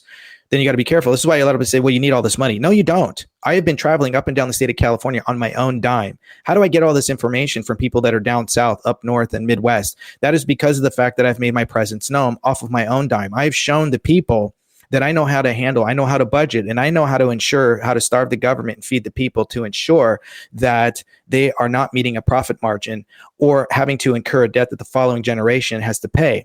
But when you say, well, you need millions, no, you don't. You have no idea what you're talking about. There are so many other facets and ways that also the people can participate. But when you look at who's donating and you see how it's all tied to, and you see that there's corruption going on, why would you continue to still support that person? And that is because most people have already put all their eggs in one basket, and they refuse to admit that they were wrong. Or they want to win so desperately on the Republican ticket that they feel like, well, it's better to go purple than it is to just go fully red and conservative like somebody like me. So we've got to vote the lesser of two evils, and we can kind of work our way, up to that position. And you wonder why we got here in the first place? It's because of that thinking. And is that mentality that everybody has been, prone to, that they become automatons to, right? Everybody loves the things that I say, but it scares them. And so they're in fear of it because they're afraid that they're going to lose their decadence. So they go with the candidate that they know is hugely corrupt, has major red flags. And they feel like, well, that's the only way we can go in so that we can actually win. So the left doesn't. And then we can hopefully take back the state, when all they did was rob Peter to pay Paul. Yeah, when you talk about decadence, by the way, I really have to read this, and I'm not trying to throw anybody under the bus, but these are actual leaders that are responding to my campaign against Chad Bianco, right? So this Evelyn Sky Jones, the reason I mentioned this is because you mentioned the word decadence, and what I've noticed in all political realms, definitely in our MAGA movement, there's a lot of social climbers trying to pretend that they're MAGA. So I heard lots about you from individuals in Vegas. You are struggling and have no money. She's saying this about me. I don't know who is paying you to disrupt Bianco's campaign. And then she goes on, and this is the interesting part. I've spent over $40,000 of my own money and will go to the White House when President Trump is in attendance, right? So anyway, I respond to this lady, firstly, she's telling me that, hey, I'm broke and trying to insinuate that I'm some kind of loser, right? And I'm like, what does that have to do with your California leadership position? Firstly, I'm not even going to try to debate what she said because I'm not going to give credence to her stupid accusations. But the fact that we're talking about $40,000 plates and really like picking on somebody on a personal level, as opposed to talking about the issues, seems very much like, frankly, like I see it attacked by a lot of leftists on this sort of thing. That they're like, you're a Nazi, you're like a crazy MAGA guy, you're an anti-jabber. It felt just like the same, actually, and it was coming from the right side, supposedly. Well, let me tell you two things, and I'm going to go ahead and name names on this one. Let's talk about Evelyn Sky Jones. Evelyn Sky Jones is somebody who I met during the recall. Out of the blue, she called me and she messaged me and she on Facebook and she said, Daniel, I'm going to support you. Daniel, I'm going to promote you. I don't know who you are. She's one of those kinds of people. And I had no clue who she was. And I thought, okay, well, I'm all in for people who want to support me and who want to participate. But you still have to kind of screen people too, because you do get a lot of unfortunate individuals who are not all there. And they present themselves as somebody who has heavily influence and stuff. And she is somebody who I do not support. She is somebody who I've had, in fact, very negative interactions with because of the incident that happened at my debate, the one that the GOP called me about and found out about. And she wanted to get behind my campaign. But it started getting very hectic, and she started just kind of getting into this mentality of things that weren't adding up. She wanted to participate in a way that wasn't congruent with my campaign. She was saying things that weren't necessarily adding up as to, the GOP and her membership and the kind of authority that she had and all this sort of nonsense that it really made it seem like she was a crazy person. And eventually got to a point too where there was supposed to be involvement with trying to get people to buy things and they were going to try to make, sell some shirts and hats and all this. And this was at a church, but the church had a stipulation that if they were going to host the debate, they didn't want anybody selling anything because, again, it had to do with taxes and their 501. They didn't want to have to get involved in that. It was an open debate, open to the public, very organized. We had AM 590, The Answer, the late great Don Dix and Jennifer Horn, helped to facilitate it. It was a really great event. We had, I think we had 150 people show up. We had over 2,000 people watching live. It was a really great event. And she wanted to be part of that, but she really wasn't. And so we sort of had this sort of negative interaction where I was like, listen, you're kind of forcing yourself upon my campaign. You're not really part of my team. And so this is an issue here. And you keep doing stuff that's really not something incongruent with my campaign. I'd like you to stop, or at least ask permission. Well, she took offense to that. And so then what ended up happening was she tried to tie herself over to Diego Martinez's group, and where they were going to try to still sell things. And once we talked to his campaign manager, they tried to use Evelyn's nickname or a different name to get her in. And that was because we had told her, because of the negative interaction, you're not coming to we don't want you showing up to the debate. So do not come. And she was going to come anyway. So she brings her son, of all things, with Diego Martinez and managers. And when we found out that, we made sure that security that I paid for knew her face. And she tried to sneak in through the back. And she did with her son. And when we found out, we removed her. And she became this volatile, violent, vicious, verbally just sick person making threats. I mean, it was one of the most vicious things, and my campaign manager at that time was my sister, was just sitting there taking it and listening to her and just this vile coming out, not realizing that her son was still on the inside. And this is the kind of mentality that Evelyn Sky Jones is. I have no love for her. I do not care for her.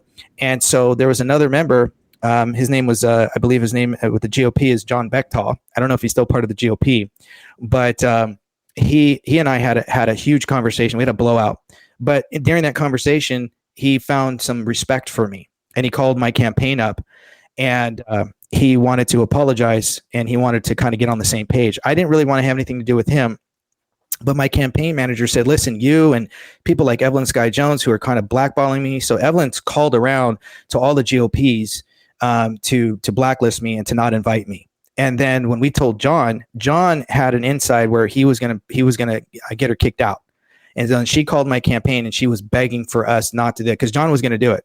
And I told my sister, I said, you do whatever. I don't care for her. You can become best friends. You guys can like each other. I personally don't, but I don't want her to have anything to do with my campaign. And so then she backed down. My campaign manager said, just leave her alone. We're going to let bygones be bygones and just move forward and just leave it at that. And then she became a little nicer, but I didn't trust her as far as I can throw her. And now she's kind of back out there bad mouthing me on social media as well. I just block people like that. I don't have time for that. She's one person in a funnel of millions here in the state of California. And honestly, if people want to support that and GOP likes her, but they don't know all of her ins and outs from the back end on what she does and how vile she can be, let them have her. Those are the kind of people that I do not care to be around. They don't hold any opinion. They don't hold anything over me. I'm going to continue to run my race, win or lose. I don't let people like that bring me down, and you shouldn't either. Her opinion is one opinion of many, and it's one of the most uneducated opinions that you could ever receive. Yeah, totally. I mean, none of this stuff is, at this point, it's hard to take things personally, brother, because after being accused of being an assassin, it kind of toughens your skin a little bit. You're like, you could pretty much accuse me of anything at this point. I don't know if I take and that's what I told you before, right? You're the third. You are the third assassin that never was. That never was. Yeah. I find interesting that, right now we're trying to figure out what is the best foot forward in California, and it just shocks me that the people that are being supported are clearly like not winners. Like, I just want to win, not at the price of putting somebody bad in there that's against our Constitution, but somebody like you, I would think would transcend, just because you're a no bullshit kind of guy. And I think we're in this era where, with all the social media, with, people just used to smelling BS, a lot of the time, I don't even have to say anything bad about Chad Bianco. Most people are like, man, the vibe that guy gives me is not very authentic, right? Because people could sense it. You have this vibe of honesty that I think could transcend across party lines, but you're certainly not a candidate that they're pushing, which just seems to be going against our better interests, because even what you have to say is the most important information that people need to know. Because like you said, you saved your wife from getting jabbed. You know how to navigate these family law courts. I mean, these are the integral issues of tyranny that all of us face, and you seem to have answers while a lot of others don't. Well, one of the best things that we need to do also in the state of California is we need to get rid of the party system here. In other words, you can have your parties, but when it comes to an election, you don't get to know if somebody is a D or an R or an I next to their name. Everybody's name is going to be on that ballot. And that's going to force everyone to have to figure out who's who. They're going to have to look at the integrity of that individual, the nature of the character of the candidate, their constitutional understanding, which will force people to be a constitutionalist themselves and the state constitution, and whether or not, they believe in God or not. Some people say, oh, that's not important, but it's hugely important. And when you understand our forefathers' memoirs and the Declaration of Independence. But one of the things that we're also facing too is this sort of ploy that's going on. I was given a phone call by some of the caucuses down south. Some of the vice chairs called my campaign, and they said, listen, we don't know if you know, but a lot of the people down here in San Diego that are being led by the Sacramento vice chair or some of the chairs up north are basically trying to ensure that we do not invite other candidates. The only way they're going to do that is if you particularly call them and let them know your presence. They know you're there, but they want to act like they don't. And so they're pushing this agenda to try in hopes to make it Steve and Chad only. And a lot of the other members know of the other candidates and do not support Chad and Steve. And so they are trying to ensure that candidates like myself feel left out in the wind, and that maybe potentially that ploy will prevent us from continuing to run, not realizing that a lot of us have our own strategies, and that strategy is being heavily affected because there are, again, dissension in the group in the sense that they're not okay with the fact that some members want to hear from other candidates. They don't want to just, throw all their eggs in one basket, especially when some of these candidates, already have political ties with the UK or already have, major red flags with criminal misconduct. They want to hear from everybody so that they can make a well-educated decision on who they're going to support. Because at the end of the day, even though their bylaws say, that whatever the party suggests that you vote for, all the members have to vote. No, they're not going to look. They don't care. It's not their business. But that's how they try to force people to vote in that direction.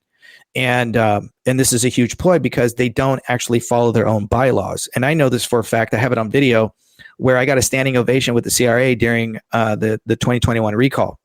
And there were members there that were hugely in support of me. And when I showed up, a lot of the other candidates were moving and shifting around because one candidate was supposed to show up and he didn't. And that was Larry Elder. And so a lot of people were, shifting their time frames around. And I was going to go second to last. But when I got there at my time frame, I was the last speaker. And they weren't going to let me talk. And so the CRA, one of the chairs was like, no, we invited Daniel. He's on the ballot and he has a right to talk. We want to hear him talk. And so the chair said, okay, we'll let him talk while we're eating. And so you can see in the video, everybody stands up and gives me a standing ovation. So I had about 33 people that I knew that were in there, and they were texting me and they were telling me that the bylaw that they had created was that any candidate who does not show up, we cannot consider. Well, Larry Elder didn't show up. And so the whole room was in support of Larry Elder. The problem was he didn't come. There were over 280 delegates that were sitting in there. And so other people who were there, that the 33 or 34 that were in support of me, started convincing almost half the room to vote my way. But finally, somebody stood up and said, well, this is how it's going to go. If we don't get to vote for Larry Elder, then it's a no vote for anybody. So they completely obliterated their own bylaw that they had created to ensure that any candidate that doesn't show up, we're not going to support them because they didn't show up. It was one of the largest delegate meetings to actually listen and hear to all of the candidates. They were all going to be given about 15 minutes to talk. And then, they could go to their next event. And so I got all this information. And so it was basically they were going to support anybody if they didn't get who they wanted to support in the first place. So then why did you even bother? And this is the nonsense that goes behind the scenes that does a disservice to the people of California who maybe aren't a part of these groups or these chapters or these CRAs or the GOPs or the DNCs. They sometimes rely on these groups to do the research because they're so inundated. And the only way they want to participate, of course, is the only thing they can do is vote. But they don't have the time to do the research. So they become dependent on these groups, unfortunately, like an automaton. The problem is that these groups are doing a huge disservice by picking a candidate that, unfortunately, is just not a candidate that we need here in the state of California. Again, this is why I would never vote for either of these people, even if I was not running. And so this is why we have such corruption in the party system alone. And it makes people go, you know what? I don't even want to be part of these groups and I don't even want to vote anymore. But that's the main plan. That's the agenda, is to get people to be disenfranchised because it's easier to control a smaller amount of votes and split them up than it is to try to control 40 million Californians. Well, only 14 million on average come out to vote for any gubernatorial race. Where are all the other 17, 18 million, right? Mm-hmm. And this is why it's a perfect plot. It's a perfect plan to keep the people divided. Man, I got one more question. If anything else comes to mind, I'll pose it. But, what I notice is there's a lot of candidates that have a lot of, financial support and that sort of thing. You're here operating really on a shoestring budget. And you're also dealing with your child who's going through leukemia, which I didn't even know about that. I found out about that like a week and a half ago when you mentioned it, which really blew me away, man. That sounds like a lot you're dealing with, running for governor and then dealing with, what's happening with your child. Can you tell us a little bit about that? Yeah, my daughter was diagnosed about about 2.5 years ago. And my daughter give me a second. Sometimes when I talk about it, I get a little choked up about it. She's a beautiful little thing, very high spirited. And we noticed that she wasn't eating. She was very skinny. She really lost a lot of weight. And she's an athlete. And then we noticed that her skin color was changing. And, I've seen dead bodies in the military. And, there was this one morning where she woke up and her skin was incredibly mottled. The color of her eyes were almost black. And there was this tiny little spark left in her eye. And it was almost gone. And I'd never actually seen that before, both my wife and I. And we knew this isn't right. And she was always grabbing at her chest, but she was walking around with a smile. And so we knew that there was something going on, and she was getting blood draws. And, we were, trying to figure out what was going on. And then sure enough, when we took her in, called the doctors, they said, your daughter needs a transfusion right now. She's not going to make it through the weekend. And so when we did, they needed to run a biopsy. And it was amazing watching my daughter come back to life when they gave her a blood transfusion. And it really was like a vampire coming back to life as a human. One of the most just beautiful things I'd ever seen. When people say life is in the blood, it's in the blood. And she woke up feeling like brand new, fresh. She didn't realize how bad she felt until she felt so good. And they said, your daughter has leukemia. She has pre-B cell ALL leukemia. Fortunately for her, she has the most curable. The problem with that is if this is the most curable, I would never wish that, even on my worst enemy's kid. Even if I hate you, I would never want your kid to have and go through what my kid has gone through, because it has been a day in and day out struggle. And one of the things that I discovered was a group came to me when they found out that I was, running for office. And they said, you live in the, one of the highest areas of children being diagnosed with leukemia. And it's because I live near the Santa Susana laboratory. And that spill that happened back in I think it was in 1960, mid 1960s, it was California's and America's Chernobyl. There were 10 nuclear reactors, and one of them went off in that time frame, not telling everybody that 10 years later, another one went off. And then another 10 years later, another one went off. In fact, 5 had gone off. When the first one had gone off, it tainted the entire area. That land was owned by, at that time, Rockwell International. It was owned by NASA, the Department of Energy, and one other group. And now it's owned by Boeing. And they never cleaned it up. In fact, so much so that everybody here in my area says, don't drink the water. And they say it kind of in a humoristic manner. But when I was talking to some of the high schoolers and teachers and principals, there is almost every class and almost every teacher has one kid in their class with leukemia. And that blew my mind away. And after a year of my daughter, going through the first, scheduling of her chemotherapy, some new kids moved into my neighborhood, and they're about the same age. And about within 3 months, one of the boys was diagnosed with leukemia. And then a good friend of mine, he had a friend that just moved into our area, and their kid about 3 months in was diagnosed with leukemia. And that's hugely impossible without a cofactor. And the cofactor is what? The Santa Susana laboratory. In fact, we moved here when the Woolsey fire happened. When I talked to you about that Woolsey fire kicked up all that old stuff that they never cleaned up. They never got back down to the original ground to properly contain it. This is the fire that happened 6 months ago? The Woolsey fire that happened back in 2000, and I want to say it was 17, 18, which is about the time that I moved out into this region of California. And that's when we really started digging into why didn't the government clean it up? And we started realizing that some of the things that were going on was tied to childhood chemotherapy. In other words, for every child that, has to go through chemotherapy, those doctors and those hospitals make an exorbitant amount of money. And that the oncology for child, treatment for kids with leukemia has been unchanged for nearly almost 70, 80 years. So in other words, Children's Hospital is the hospital that has set precedents globally. So even if I took my daughter to Mexico or, if we went to the UK, if we went to Canada, they follow the same exact protocol that Children's does. And so we're with Kaiser on the same street as Children's Hospital, and our oncologists are doctors that work with children. So we didn't need to transfer. And so there was nowhere else for us to go but to go through that process.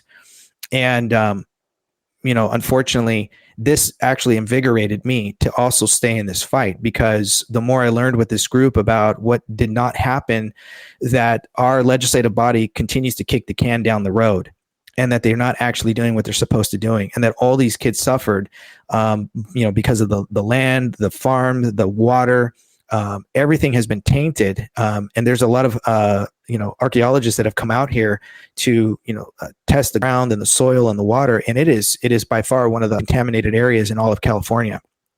We're not the only ones. The government purposed it up because, again, if you're a healthy person, your community and the pharmaceutical industries. So this is a huge problem. And this has invigorated me to get down to the video of this and continue to run for this office. It would be pointless for me to run for any other office, because it would just only go now to solve the problems. A governor can solve these issues dramatically in a single night, in a single month, in 1 year. There's so much that a governor can do. And the governor that we have right now is doing nothing but pointing the finger because, well, he doesn't want to. He's contracted not to.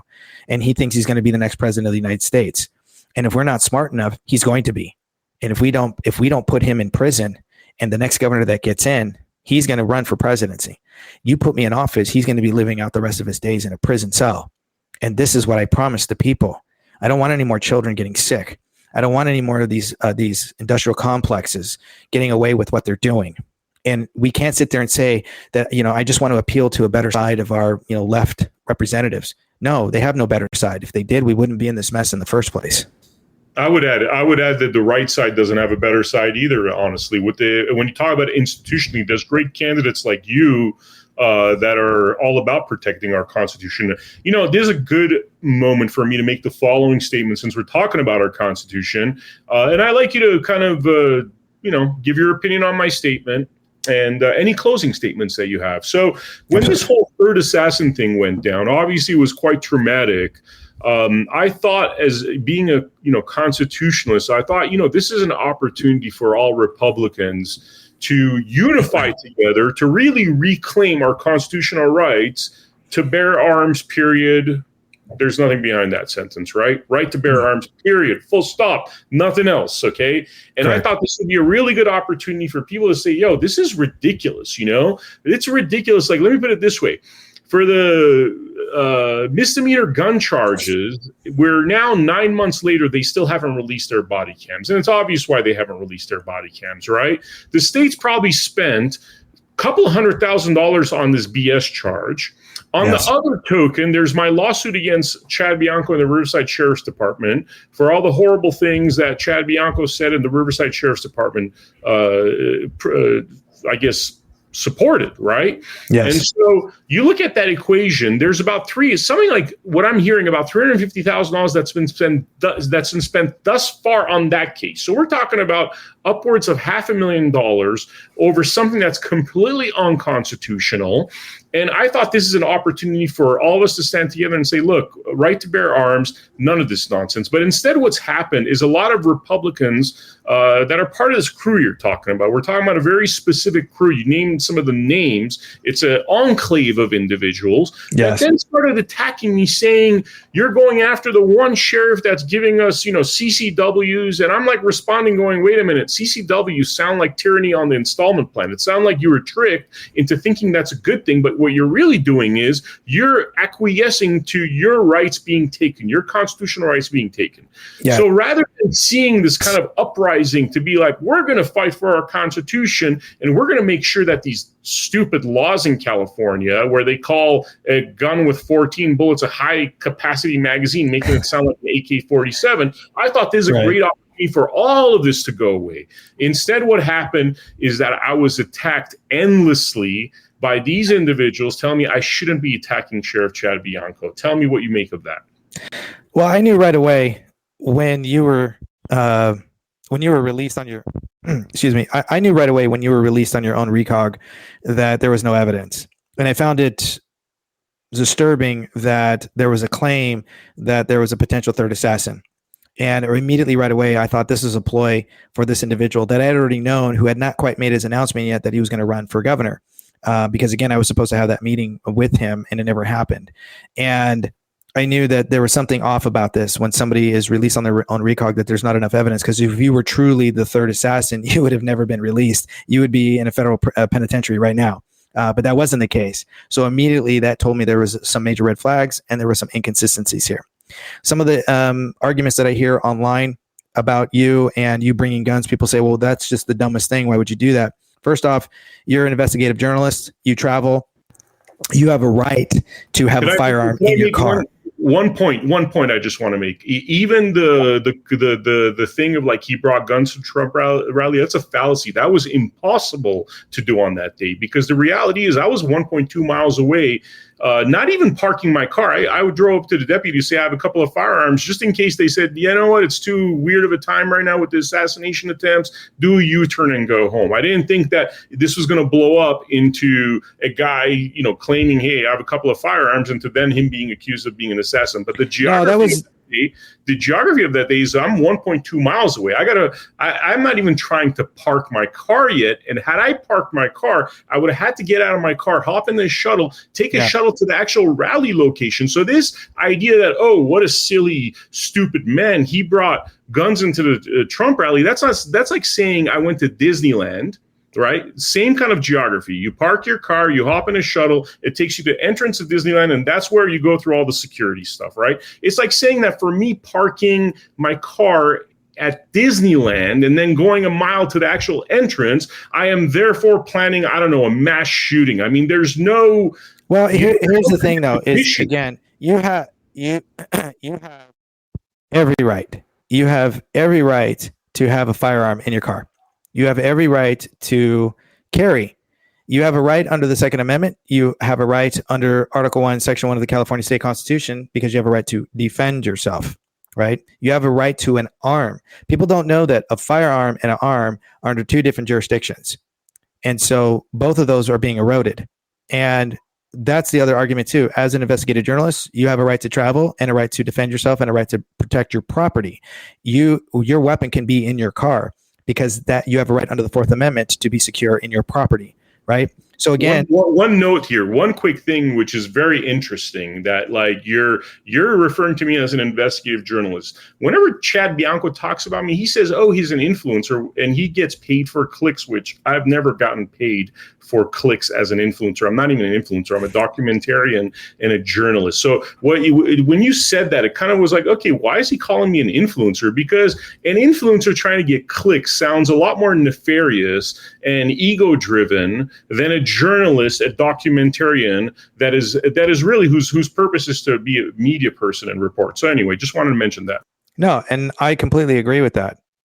Again, it's word choice being utilized to paint you in a negative light to give him credence to the mistake that he engaged in, rather than him just coming out and saying, in short, listen, today was a good day. Our attentions were heightened because of the previous two assassination attempts on the president, because of the fact that there were some oddities to this sort of interaction.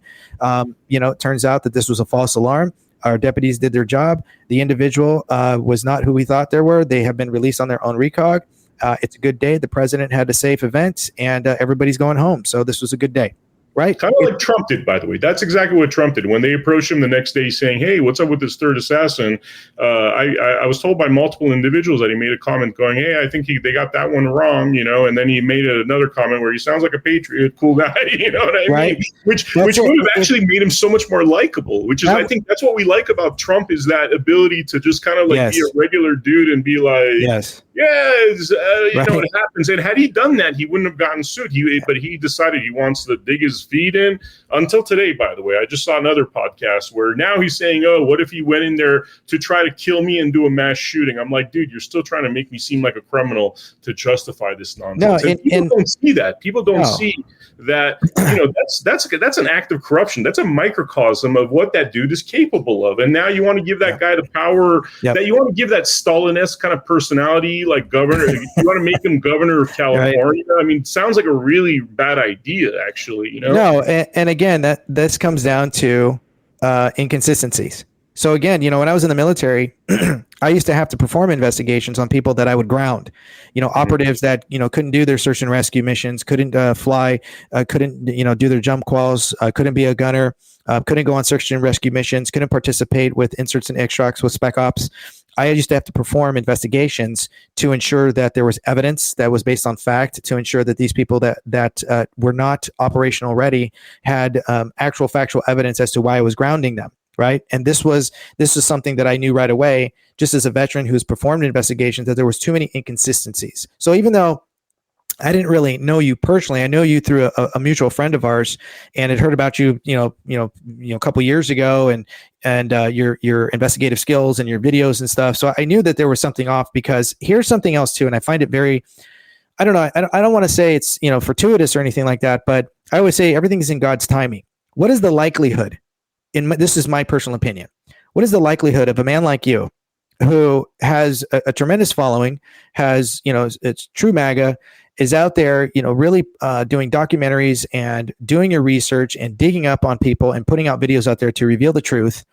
You happen to be the one person that, by chance, the deputies try to screw over and use you as they try to take you as they were trying to be an opportunist, basically. Chad was being an opportunist with you. The one person that maybe they thought was some sort of, nobody, a person who had no skills, somebody that they could just pin this on and paint him to be like some hero, ends up being you, somebody who fights back, who went out there and time-stamped everything, who started performing your own investigation, who went out there and started actually digging information to start protecting your name. You started fighting for yourself and to prove inconsistencies on his part, which made you go down a further rabbit hole and made him look horribly bad. Not because you're trying to be deceptive, but because you wanted to find truth. And when you did, you started digging, you started finding all his major red flags, which a lot of people had already started seeing, but you just exposed it. What would be the chance,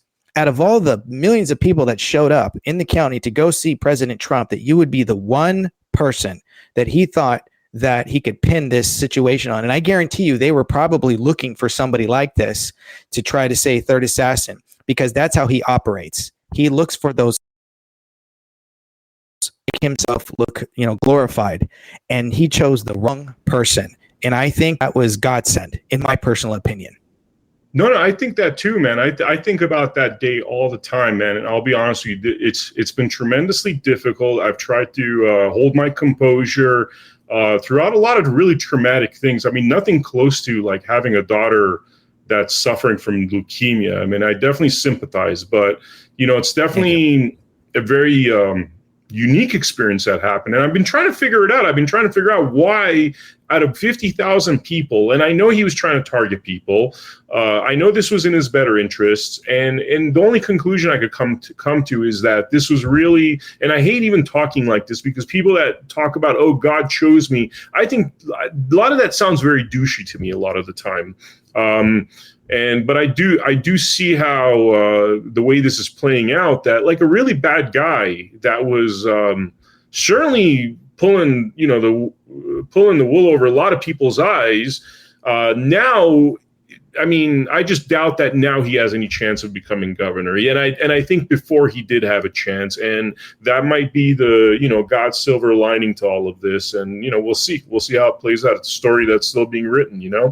No, and I'm definitely in support of it. I'm definitely in support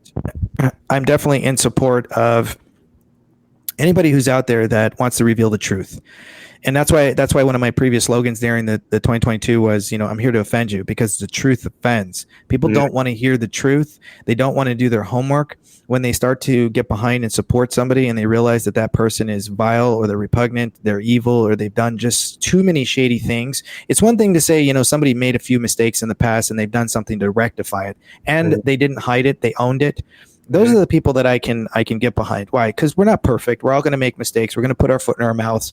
It's going to happen. Our emotions sometimes get the better of us. We're human. I get that.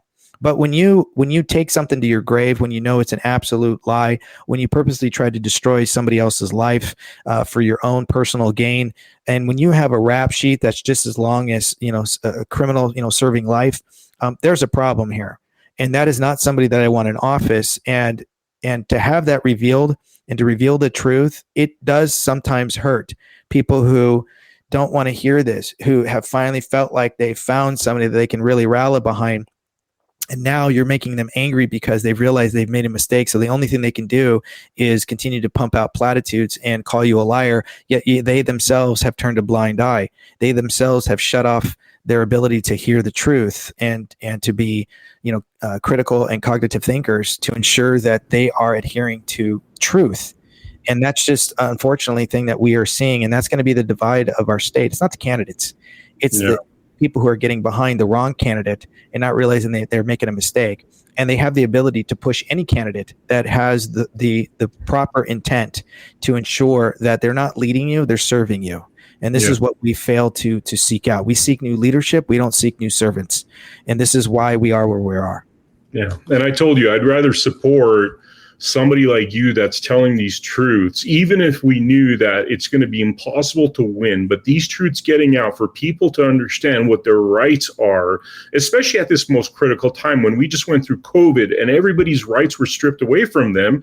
And look at you, you have certain information that stopped the same from happening to you. Yep. So how great would it be if the entire state knew this information, knew literally the blanket of BS that's been put on top of us, which I call statutory laws, maritime laws, that prevents you from getting over here, which is God's law, constitutional law.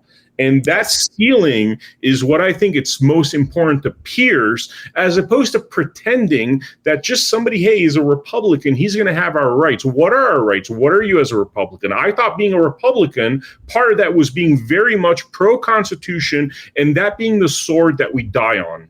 That is the sword that we die on, the U.S. Constitution. And if we're not willing to make the U.S. Constitution the sword we die upon, these runs for office are just different forms of losses. Like I was saying, tyranny on the installment plan, right? Yes, it's you cannot have road to that same tyranny.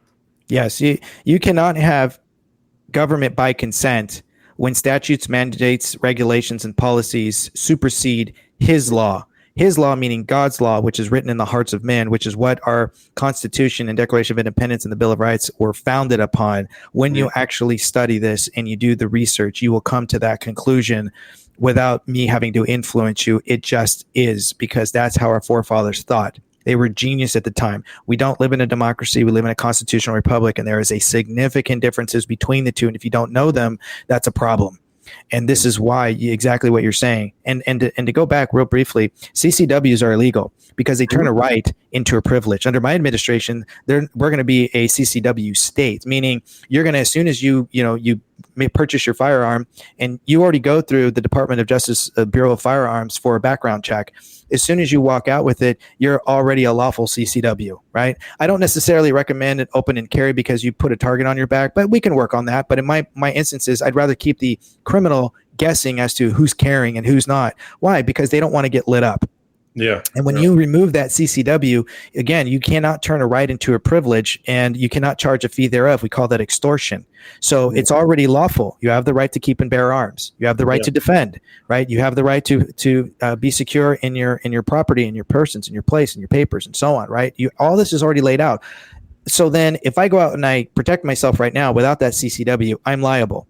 But if I have a CCW, then I'm not liable, right? So I asked government for permission for what I already have that's unalienable. Do you see the conflict here? And this is why it's already standing. When you have Miranda versus Arizona, Shuttleworth versus Birmingham, you have Marbury versus Madison, like all these laws are still standing to this day, which means they laws must be in agreement. And this is what we're fighting against, is repugnancy. Awesome, Daniel. Awesome. Now I'm going to give the mic to you one last time here. Any closing statements you want to share with the people? I just want people to understand that I'm not here. I want people to understand that I am not here to lead you. I don't want to lead you. I don't care to lead you. I want to serve you. I want people to understand that I am here to starve the government and feed the people, and that I define accountability as imprisonment. Prison is the solution for corrupt representative. Nothing less will do. And if people want to get behind my campaign and my candidacy, they can go to danielforcalgovernor.com, and there they can donate, they can participate, they can go to my flyers page and download flyers and start door knocking if they want to, or handing out flyers. They can share my videos. I have multiple platforms. There's multiple ways that you can participate. And if you're not sure, you can always text me. There is a campaign phone line that is an iPhone.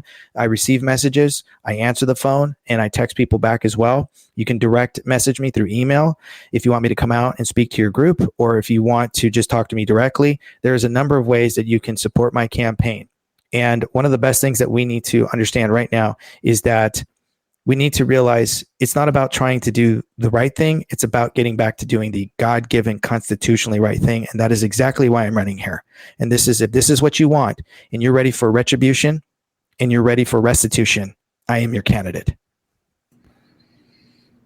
Man, sounds like poetry, if you ask me. This is the kind of, this is what everybody's waiting for. This is the uproar right now in the MAGA party with this Epstein files not being released. It's all about accountability for people that are, harming our country, harming our kids. Thank you so much, Daniel. For the viewers out there, look, I've been deep in this campaign for obvious reasons. I've met all the candidates, and I got to tell you, there's a lot of candidates running first and foremost, but I've talked to maybe two that have, and I'm talking about Daniel and one other person that actually reference the Constitution. Daniel's knowledge when it comes to the Constitution and our rights and how we're being really robbed and raped in so many different ways is on a different level. And I don't know how you compete with that. I don't know how you compete with that if you really want to restore our constitutional rights and none of this nonsense. My case alone, $600,000 has already been spent on an unconstitutional, nonsensical thing that shouldn't have happened. $600,000 of the people's money. Yeah. So anyway, it's what's happening to me is a microcosm of the corruption. You multiply that, you look at the web. It's very clear why these certain people are always pushed to the forefront, and it's because they want to compromise your rights. And what Daniel's talking about right now is not allowing them to compromise our rights and holding them accountable, so they have the fear of God in them. So the next time they think about doing some nonsense like COVID and robbing us with mandates and trying to force jab us with this death jab, then people will think twice about doing something like that next time. But right now, the reason why they're so free to do things like that is look at these politicians. Look at these politicians that are not willing to stand up and hold anybody accountable. They all went along with the COVID nonsense, and they'll do it again and again to take away your rights, to take away your businesses. And really, the only people that are standing in that kind of in the way of something like that is people that have the willpower of an individual like Daniel, whose own daughter right now is going through immense difficulties, and he's out here trying to be governor. So anyway, brother, thank you so much for coming to the Blood Money podcast. For the viewers out there, make sure you check out americahappens.com, where we have selection of some of our hottest content, and I will see you all on the next episode of Blood Money.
Everything I've got, pushing for that first place.